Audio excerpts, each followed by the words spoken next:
What eventually helped you to kind of break free of it?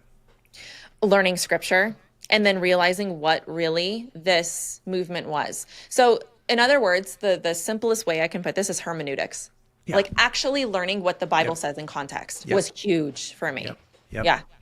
No, I can tell you that's the thing we see all the time with the work we're doing as chaplains, is that Hmm. so many people come with just partial ideas, snippets, because they're not taking the time to actually read the text, actually they're not even taking it seriously. They kind of see it as a collection of proverbs sometimes, even the books that aren't Yes. proverbs. Like Yes. they're looking at the historical accounts and reading them like proverbs. It just drives me nuts. Okay, now look, I noticed in this you said something about endless positivity. Okay, I want to talk Yes. about that for a second.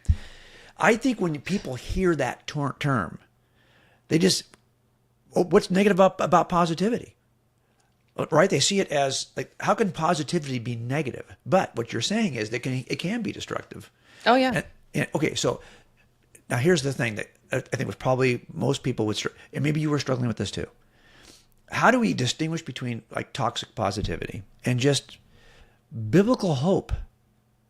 Right? Like I think that's how they can so easily, teachers can so easily distort this, is because they can Hmm. find passages where I could that maybe be talking about biblical hope, but I can pitch them in a way that you're hearing it as this kind of abundance of endless positivity.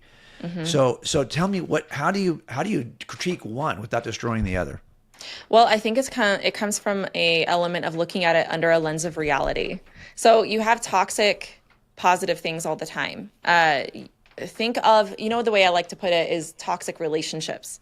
Okay. Is if you and you can understand this considering your background. I'm sure you've seen a lot of this Yeah. manipulation Yeah.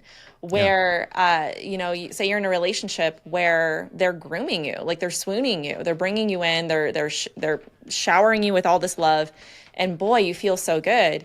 But there's an element of it that's abusive. Like they can actually come along and take advantage of you because they've already won you over.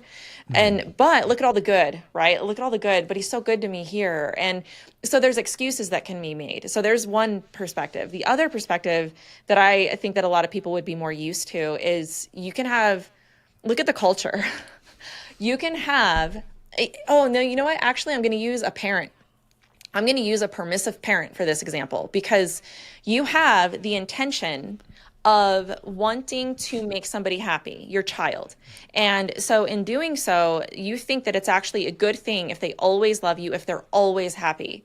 But you actually end up hurting them because Junior over here, maybe he's never learned how to make, he's never had a chance to become resilient or independent Hmm. or anything Right. like that because of your own pain. And so there comes an element of toxicity that comes with things that we think are positive. And then you have the Christian in church who means well. Okay, and they're so sweet, maybe they're so kind, but they don't have the ability to actually maybe critically think about what they're saying because they think it's negative thinking. That's Mm. toxic Mm. positivity. You Okay. come along and you're like, "Man, I'm having a rough time, this and that." Ah, shh, don't talk like that. Don't say that out loud. You are going to bring that into your life. You got to speak the blood. You got to speak this. You got to speak that. And it's like they don't have the ability to kind of assess the situation. Like weep with those who weep. And that there's no Yeah. innate power over somebody saying these things that God is ultimately in control. So there's more to say on that, but there are all kinds of proverbs about changing the way you're thinking and to not be just a closed-minded cynic. I get that. There are proverbs about that, and we should be careful about that.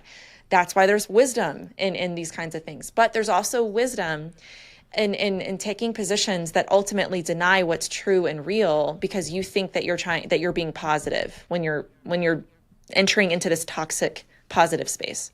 Yeah, so much of what you're talking about is about hermeneutics, right? Because I think it's Yeah. easy to Yes. take Proverbs and distort them, Yep. especially once you get past like chapter 10 of Proverbs, where they're not they're just come like freely like fortune cookie.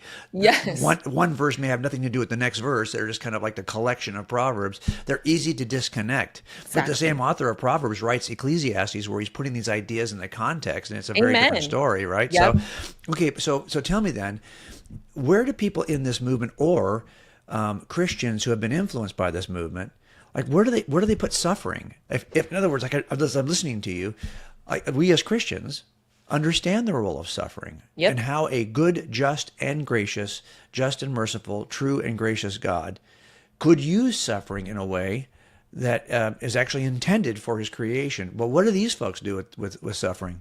They would adamantly disagree with what you just said. 100%. They would say that no, that's not right. God never intends for you to suffer. God cannot do that, right? So they take away the tears from Christianity. That's the way I like to say that, because it comes from the book Brave New World. At the very end, there's the phenomenal monologue going on that puts that whole book in perspective, in my opinion. And one of the main characters, he's basically lamenting that there is no suffering in this world of comfort that you've made, this facade, this artificial world, all just to be comfortable. And then he talks about, this greater narrative of, you've taken away the tears from Christianity. You've taken away the very thing that can give an answer to suffering. And so the idea is that this is their escape. This is their escape from suffering. If it's I know that sounds cliche, but it is an illusion. It's anything that comes upon you, you've brought to yourself by your own wrong thinking. I was talking to somebody the other day, and I found it to be a very highly dangerous thing that they said, but they were basically in essence saying that viruses and germs don't exist, that it's a conspiracy.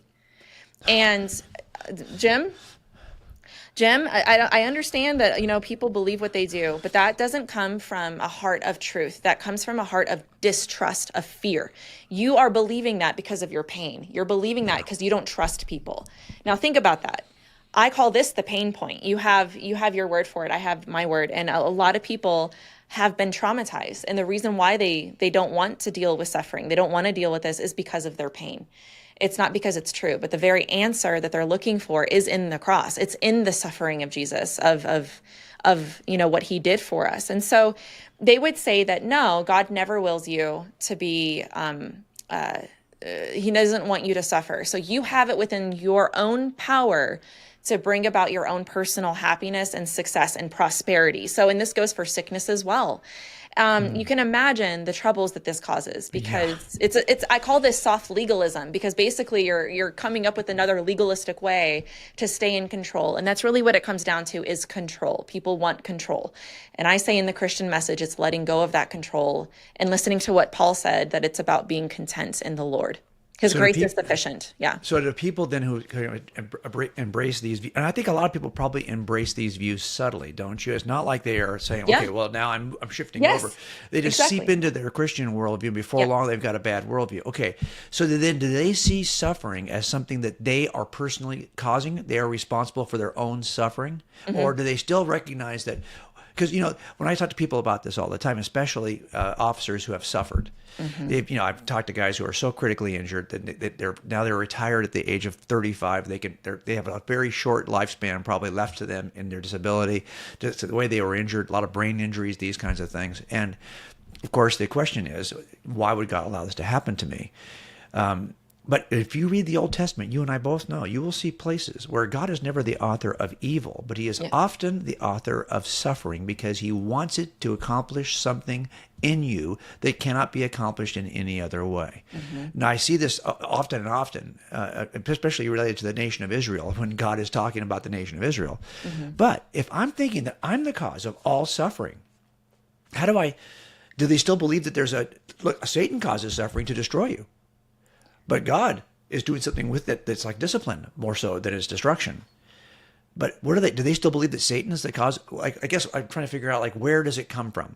Where does suffering come from? If it's an absolute evil that they deny, do they just see something that seems like suffering and they just reject it? That's not really suffering, or do they say, no, that person must have brought it on themselves in some way? Yes, and no, and no. There's a spectrum to it. Okay, so there's a spectrum. So think of the hardcore New Thoughter who even knows what New Thought is.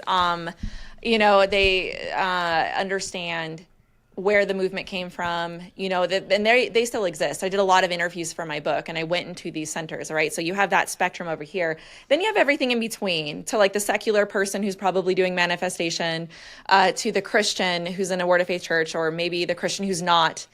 Okay, so you have a spectrum. I'm going to start with that. But with that in mind, I'm going to say that for the person who is inherently in New Thought, like they maybe think it's a Christian concept, they will unabashedly say that, yeah, the reason why any evil or any suffering happens is because they are not aware of the Christ within. In other words, the main sin is ignorance, your ignorance to your own divine identity. So if you want to explain why that serial killer did that, if you want to explain all that crime that you've seen, Jim, well, it's ignorance. They don't understand their true oneness and divine power with God. They are ignorant to it. That's how because nobody, and goes back to the inherent goodness of humanity. They have flipped all this. It's a power dynamic. Humanity is inherently good. And there's this overreaching universalist type of look where there's forgiveness in everything because ultimately God is love. Right. And it really goes back to like a Rob Bell kind of progressive Christian view, love wins kind of idea. Yeah. So think of that. Now, if you draw the line, if you play the movie forward though, and you're looking at Christians, okay, and you're talking about that's one thing, but a lot of Christians might be like, I don't believe that. They might have, this is where the power dynamic comes in. What I've seen and what I believed a form of is that God gives you the power, right? And so there's an element of suffering that, yes, you have control over. It's your own wrong thinking, in other words, that causes you to have the pain that you have. So if that's the case, then just correct your thinking, Jim. Right. Just correct your thinking. And so again, this is why I call it soft legalism. It takes this ultimate control away from, this is bad news. Like, this is not a good thing. Everybody wants the control and the power of God, but they don't understand that's not good. That's something you want, which number one, you're not going to have anyway. Number two, you're kidding yourself. And number three, bad theology hurts people because bad things are going to happen to you. And you're going to think, wow, God allowed this, or I made this happen, or whatever it is, without really realizing the full story, the narrative of reality of who God is. And so, yeah, the way that it's a spectrum answer, but generally speaking, the idea is that you have that control within you, and that can really cause a lot of people to shipwreck their faith on some level. It's a very general answer, but that's in essence the idea, is that it takes away the providence and sovereignty of God and gives you more power than you ought to have.